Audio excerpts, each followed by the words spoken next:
Her true story from Washington. I drove 11 hours through a rainstorm to surprise my daughter on her birthday. I walked in with her favorite cake and saw her toasting her real mom. She called it a private dinner. I called it unforgettable. Not sure if she's on her way yet, the woman said, voice dripping with ease. The biggest gift she could give you is that massive life insurance payout. I'm your real mother, owning that role officially. I pressed my back into the cool wood of the door, my fingers gripping the phone so tightly my knuckles turned white. The screen illuminating in my trembling hand, the rain lashed so hard it sounded like a sledgehammer on shingles, each drop a cold reminder of the miles I'd driven, the storms I'd endured. In my other hand, I held the chocolate birthday cake, soft icing smudging into my palm, its weight heavier than I'd expected, as if it carried all the love and memories of our shared years. Through the narrow crack in the door, I heard her voice, my daughter's, light and casual, accompanied by the clipped confidence of another woman's laughter. A chill ran down my spine when I realized with absolute clarity that they were plotting something unspeakable. No thunder could match the coldness that swept through me. Their words were deliberate, practiced, cruel. They planned to wait until I was gone, until I couldn't watch them in this moment, and then step in to take my place. They spoke as if I were already invisible. They spoke as if I didn't matter. My breath caught in my throat. I swallowed hard, the knot of tears struggling behind my ribs, but I would not allow them to see me fall apart. Let them talk. Let them believe I would empty my hands and turn around at the first hurt. Let them think they'd won. I squeezed the phone tighter, forcing my fingers not to shake. I had to record every word, every cruel syllable, evidence of betrayal, proof that would stand when they tried to rewrite this night. The door behind me seemed to shrink, the laughter gathering and growing. They had created this private world, expecting it to be theirs without question. But I stood here, with a cake and a phone and a heart that refused to break. I reminded myself of who I was. I had driven 11 hours through relentless rain, past highways turned rivers, past roadside diners and empty gas pumps, just to see her smile. I had made that cake, carefully, with her favorite flavor and decorations she'd loved since she was 5. That cake was my gift, not a check, not a scrapbook message, but a living, breathing token of my love. And they thought that was nothing. I leaned in closer, pressing my ear to the door. The rain rattled and the laughter mixed with the click of champagne glasses. They were toasting the woman they called real mom. My daughter's laughter sounded hollow. Every chord of that emptiness stirred my resolve into flame. They were underestimating me. They had believed that distance, or even death, would be enough to push me out. Instead, I was here, alive, present, holding a cake and a camera and a piece of my heart. They could toast champagne in their private world, but I held the truth in my hand. I backed away from the door and stepped into the corridor on the polished wood floor, still dampened by rain, tracked in through the entrance. My heart pounded with every step. The air reeked faintly of spilled champagne and bright candle wax. I told myself, I am not asking permission. I am claiming a right. I stopped just outside the room. I took a deep breath, tasting rain and hope and determination all at once. The cake was heavy, but I kept my grip steady. My fingers tapped recorded confirmation onto the cake box, all the while angled toward their conversation. I held the phone at chest height, ready to pull it up and show it to a waiter, a manager, to anyone who would witness this injustice. Tears had not yet come. The lock of my jaw meant there was still steel in me. I knew that they expected my silence. They expected me to look silly, to catch a few photos and slip away. But I would not slip away.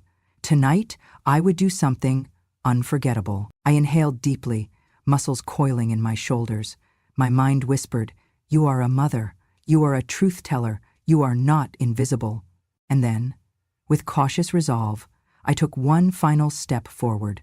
I would walk in. Cake in hand, phone ready. Let them see that a mother's love could never be canceled by cruelty. Let them hear the apology in my voice, but also the authority in my presence. I flicked the phone's recording light on one more time and stepped through the doorway. They would never forget this night, and neither would I. I settled into the driver's seat in Seattle as dusk bled into night, my fingers tightening around the steering wheel. The GPS blinked, 11 hours to Portland. I had timed this so precisely I could arrive just in time for her birthday dinner. My heart pounded with equal parts worry and resolve as the windshield wipers swiped away torrents of rain. From the moment I left home, the skies opened. Sheets of rain blurred the road, water pooling against the tires. Headlights became streaks, and taillights glowed like embers in the gloom. Every mile felt endless, but I kept going. Stoplights and fast food restaurants passed in a hazy rush.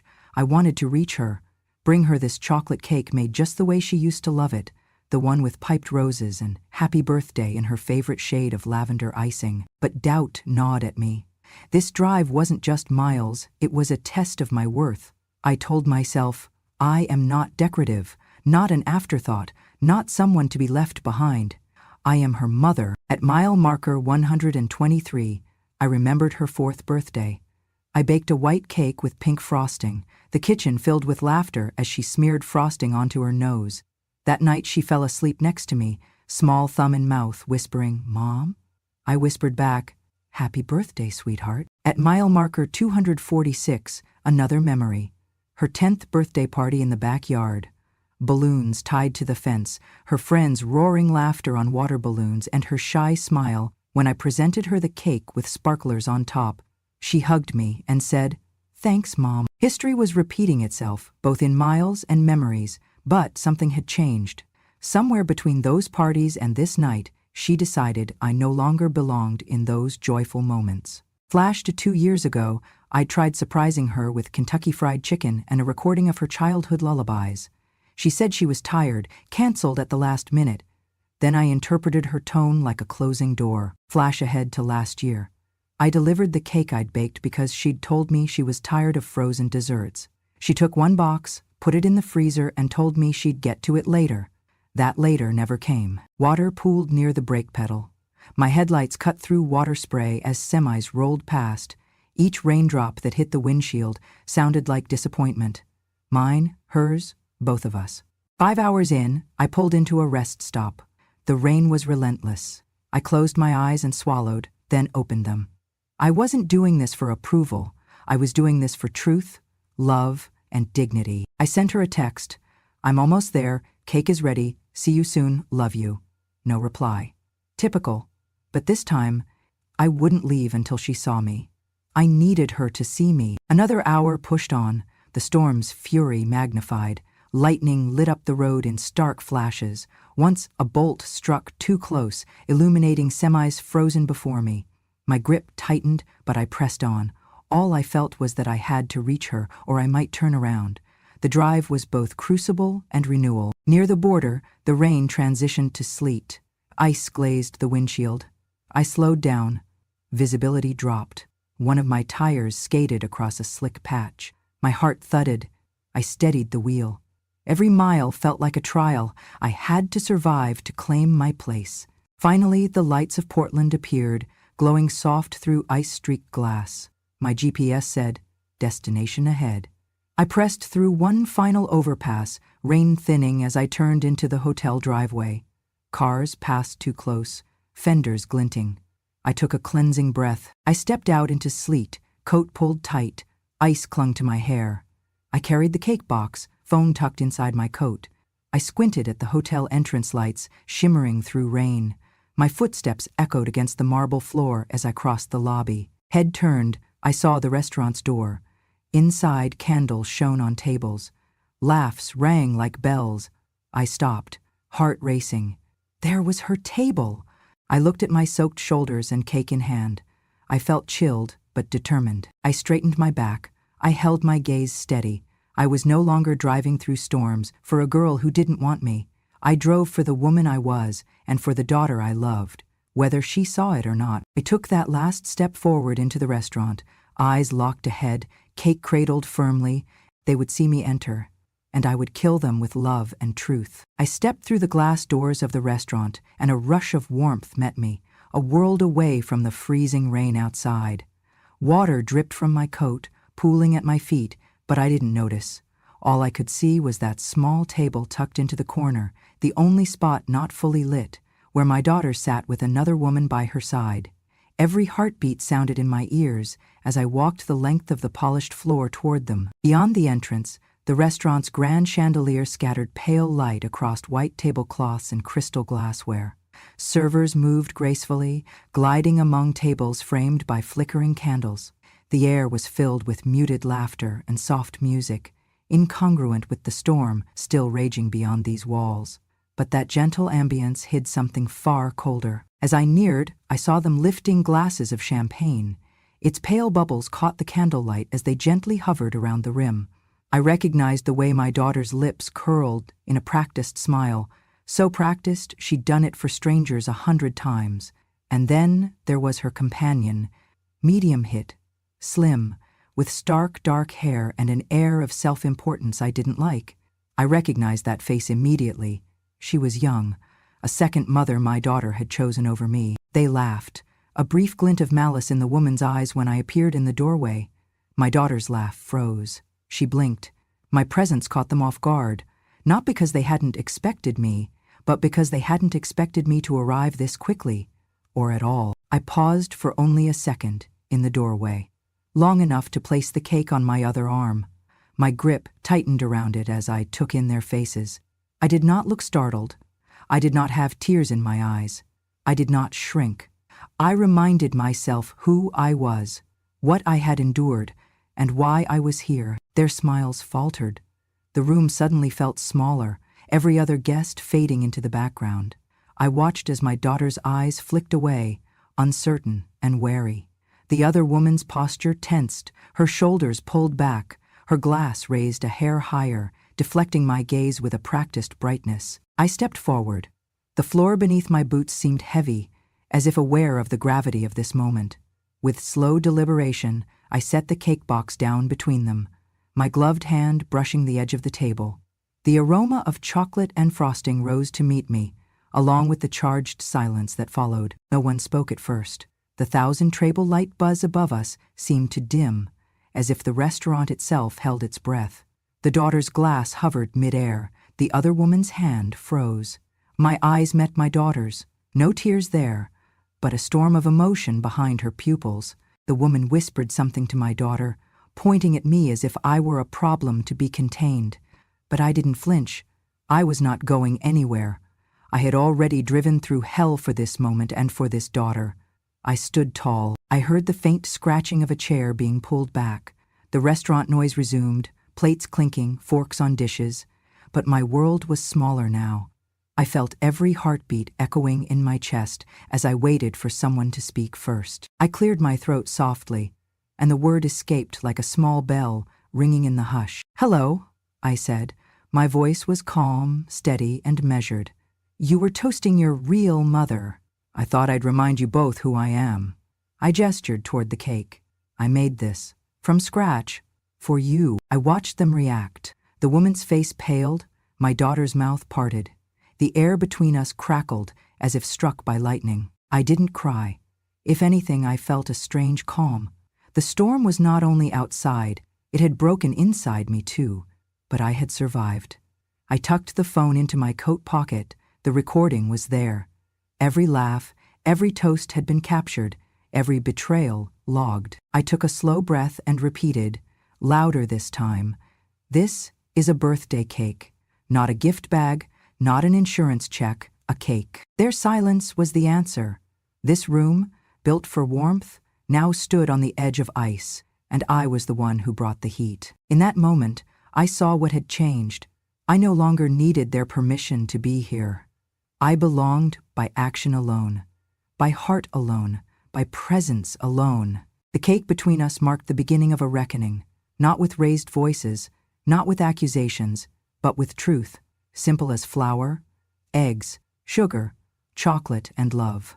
One breath, one decision, one entrance, and the night would never be the same. I had arrived. The restaurant's soft clinking and low hum seemed to dim the moment I pressed play. The video still glowed in my hand, just enough light to cast faint reflections on their faces. My daughter's grip around the champagne glass loosened. The woman next to her stiffened like a statue suddenly struck. On the video, their voices cut through the hum. The camera wavered. Mine was shaking in my wrist, but I kept it trained on them. every moment a weapon in silence. "So after she finishes the cake and dashes out, she'll think it was a heart attack," the woman said, her tone clinical, like discussing the weather. "Brake lines already loosened. Accident to look natural." My stomach twisted. The words landed on the banquet table like a bomb. Their private birthday dinner had a far darker script. My daughter's eyes widened. The candlelight caught the tear forming, but she blinked it away fast. The woman looked triumphant until the phone's light revealed her pale face and wide eyes. Their triumphant facade broke. I pressed pause. Silence roared louder than thunder. Every head in the restaurant turned toward our corner. Servers stopped mid-serve. Diners paused mid-bite. My heart thundered with mine. I felt like a conductor of this immense hush. They looked at me, then at the phone, then back to me. The scale shifted. I watched as reality descended upon them. Betrayal exposed, intentions laid bare. The woman attempted to smile, self-assured. "Mom, no. I mean, this doesn't mean what you think." She trailed off. My daughter's eyes were locked on mine. Confusion, fear, guilt, everything swirling in that single glance. I stood straighter. I felt a shift beneath my skin. I was no longer the rejected mother, awkwardly hovering at the edge. For an instant, every ounce of tension in that room paused, and I became the one in control. I didn't move the phone. I didn't babble accusations. I just held it up, slowly. The glow caught the sparkling wine bubbles, still intact in their glasses. Stark contrast to the betrayal just unveiled. "What you hear," I said steadily, "is conspiracy. Insurance fraud. Attempted murder." My words spelled the meaning. Gasps echoed around us. The woman stifled a gasp. My daughter looked like she might collapse. Somewhere, a single fork clattered against a plate. Breakfast napkins lifted on a breeze from air conditioning vents. But mostly there was my voice, measured and true. "I came here with cake," I said, placing the ornate box down so gently it resembled a gift. "I didn't come here to bury secrets. I came to show up, with or without answers, with or without permission." I did not raise my voice. I didn't demand apologies. I let the evidence speak. And suddenly, the power in this room flipped, like a switch. Suddenly I was no longer the intruder. I was the bearer of truth. I could feel their panic transfer to the other tables. Phones slid out of pockets everywhere. People gathered for distance but watched for consequence. The woman reached forward urgently. "This is private," she hissed behind her hands, then broke off when everyone turned toward her again. Nobody else spoke. My daughter stood, trembling. She looked at me, the real mother, and I saw the storm inside her. Shame, confusion, something like grief. I could have walked away, but a new thought took root. I didn't come this far to walk away. She should see me here, not vanished, not silenced. I stood toe-to-toe with her daughter across the table. Her eyes welled, but she didn't blink. I pointed to the cake. A birthday cake is the simplest, most honest gift. No tricks, no motives. I hope the flavor reminds you of my love. I paused again, calmly. The restaurant had turned into something else now, a courtroom, a gallery, a reckoning zone. Somewhere, a waiter tiptoed near us, uncertain what to do. I nodded at him, still holding the video phone steady. "Please don't delete this recording. It's the only proof I have. Proof that I didn't vanish. Proof that my daughter still needs a mother worth believing in." At that, the other diners shifted uncomfortably, the stolen celebration now tainted by conspiracy. Time slowed. My daughter's lower lip quivered. The woman beside her had gone pale, eyes sliding away. Then she stood.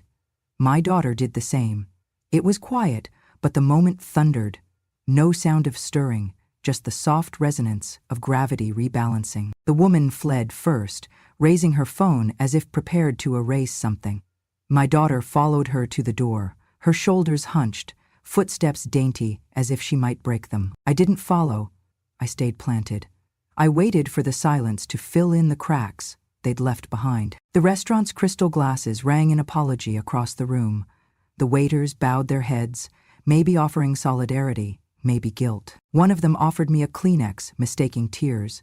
I shook my head no, smiled faintly, and didn't speak. I took a steady breath, bowed my head with grace, and gently scooped up the cake box. It was still intact, still love. As I stepped forward, path cleared. The silence hung like a curtain behind me, charged but no longer menacing. I had revealed their betrayal. I had changed the space from secret celebration to public revelation. I no longer needed their approval. They now needed mine. I took that cake, I held that video, and I turned toward the door, feeling lighter than I had at the start of this night. I'd survived the rainstorm of betrayal. Now I carried the storm's calm aftermath in my heart. I placed the chocolate cake firmly at the center of the small table, its smooth icing and perfumed roses catching the candlelight. The room's hush deepened as I set down the box, its lid still closed, like a declaration of presence. I lifted my eyes, meeting mine across the table with steady composure.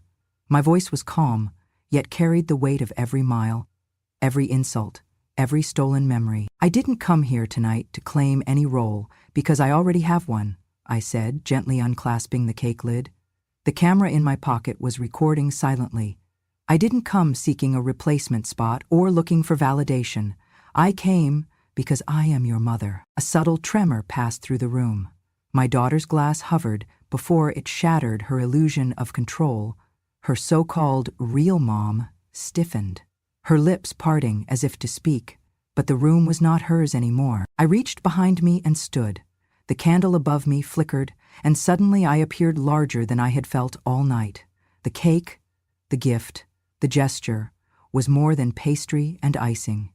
It was love remade into defiance. I raised my champagne glass carefully. "Happy birthday, sweetheart," I said, voice soft but unwavering. I paused, letting the weight of my words sink in. "Here's to you, always the reason I'm here. Not out of obligation, but because I love you. And that will never change, even when doors close." Then I sipped. The champagne was crisp, and I tasted triumph with its bubbles. The guests around us watched, some murmuring support. Candles glowed anew. Even the woman beside my daughter drew in a shaky breath. My daughter's eyes glistened as recognition repelled through her confusion. She looked at me, not the woman who'd been standing in her childhood photos, but the mother who'd driven through storms and betrayal to stand in front of her tonight. The other woman cleared her throat. "That's heartfelt," she said, her voice betraying nerves. "Really heartfelt." I chose not to respond. My heart softened, but I held my ground. I was not seeking an apology, though it would have been welcomed. I was giving my daughter a moment of truth, and myself a moment of dignity. Slowly, a few guests at neighboring tables stood and clapped, quiet, respectful applause acknowledging courage more than cake. 2 servers exchanged smiles of solidarity. The woman beside my daughter looked away, her confidence crumbling. My daughter's lips quivered. She raised her glass, tentatively, and followed me. "To Mom," she whispered. The words trembled and broke free, heavier than I expected. I said. I lifted my glass higher, face tipped softly toward her. "To a brave woman who knows the simplest gestures speak louder than any conspiracy," I said. She swallowed and drank. The gesture shifted the balance. I could feel the currents of power align with me now, rooted in maternal truth. The gradations of emotion were visible.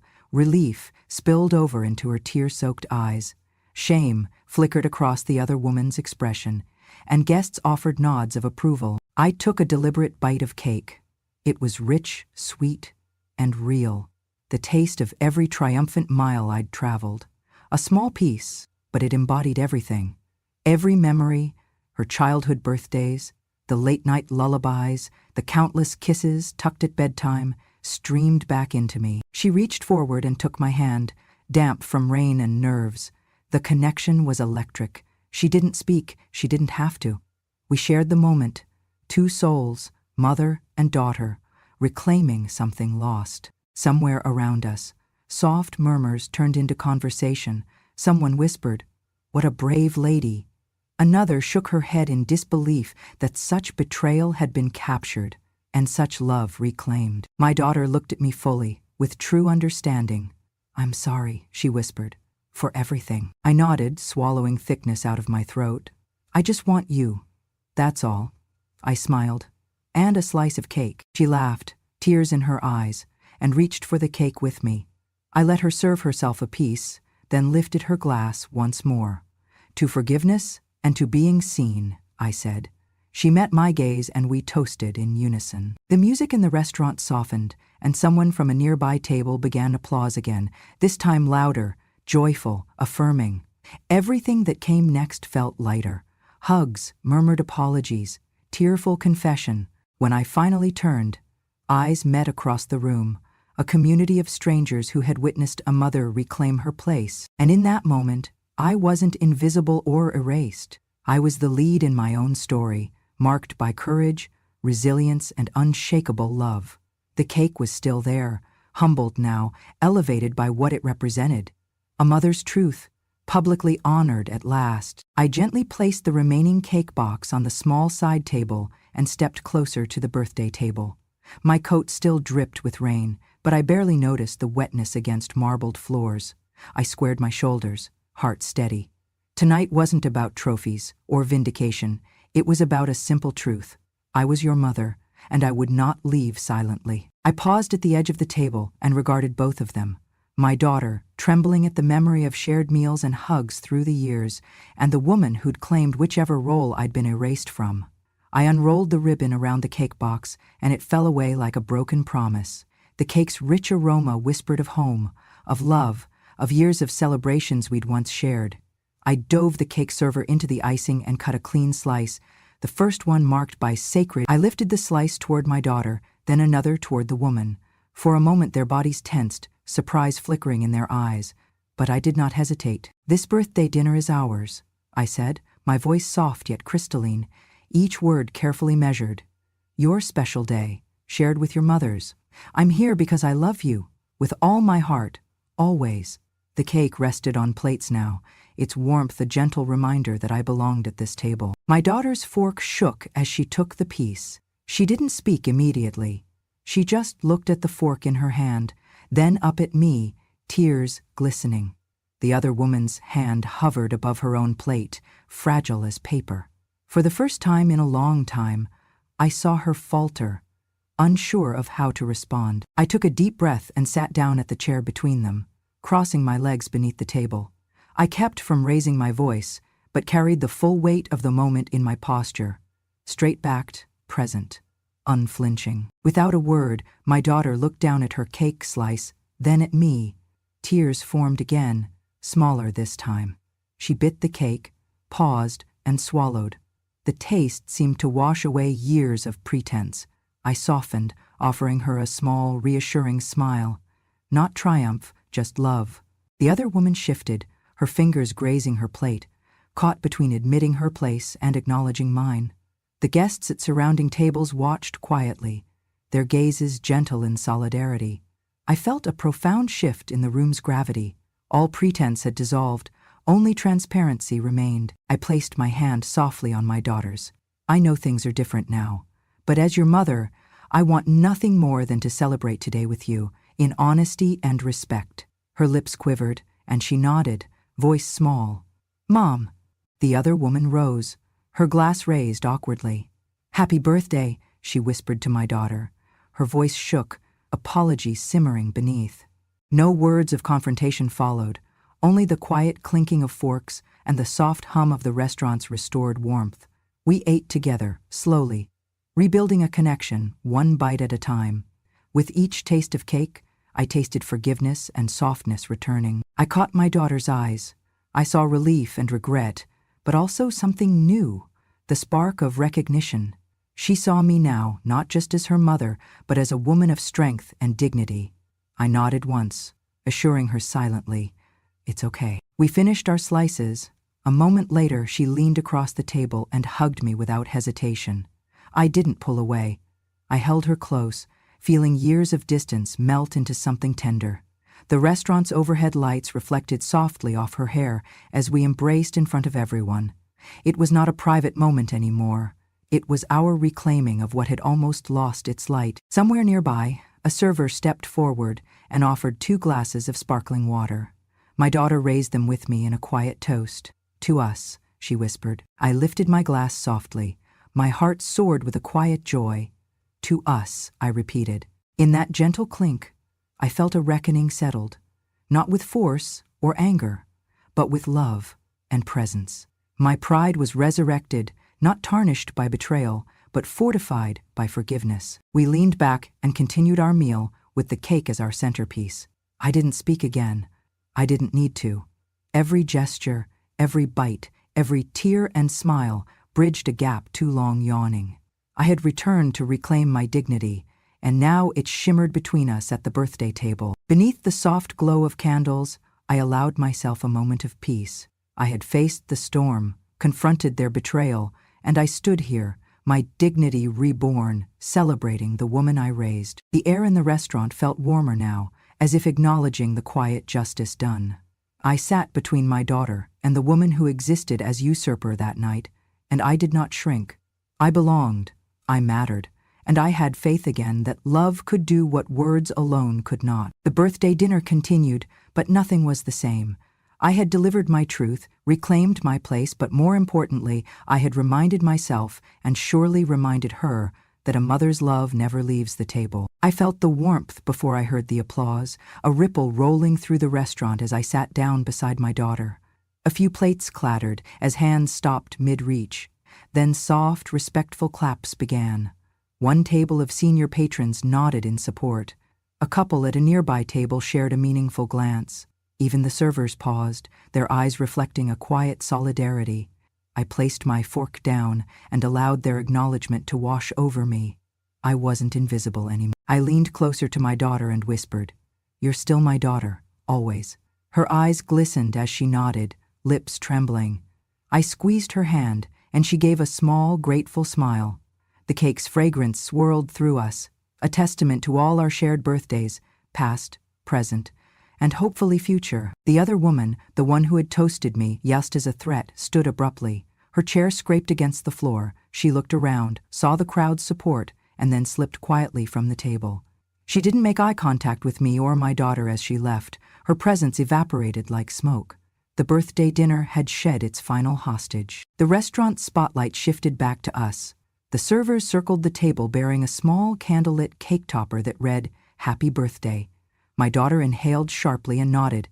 We leaned in together, hands steady and intertwined. Time slowed as she closed her eyes and made a wish. I watched her, tears wet at the corners of my eyes. When we blew across the candlelight, the soft glow flickered, a symbol of a fragile but hopeful mending. I carved a small piece of cake for each of us, my daughter, and for me, a slice of resilience. As I placed our plates before us, another gentle round of applause drifted through the room. I met my daughter's gaze and whispered once more, "I'm here now." She smiled, real and unguarded. All around, life in the dining room resumed, laughter, joy, soft music blending into a backdrop of renewal. But in our corner, an irrevocable shift had occurred. Words had been spoken, truth had been revealed, and sitting side by side, cake shared between us, I realized we had crossed a boundary we'd never cross back. In that quiet moment, surrounded by gentle clapping and understanding eyes, I understood. Tonight, we had reclaimed more than a birthday. We had reclaimed trust, presence, and the quiet dignity of a mother's unrelenting love. I stepped out onto the small wooden deck behind the restaurant, the summer evening breeze salty against my skin. The sky bled vibrant shades of crimson and gold as the sun dipped low, painting the horizon in a farewell I've seen only here, where water meets sky. The gentle rhythm of waves against the rocky shoreline sounded like a slow heartbeat, echoing mine. My daughter followed, wrapping her arms around me from behind. I turned to see her head resting lightly on my shoulder, and I squeezed her hand. She didn't speak, words weren't needed.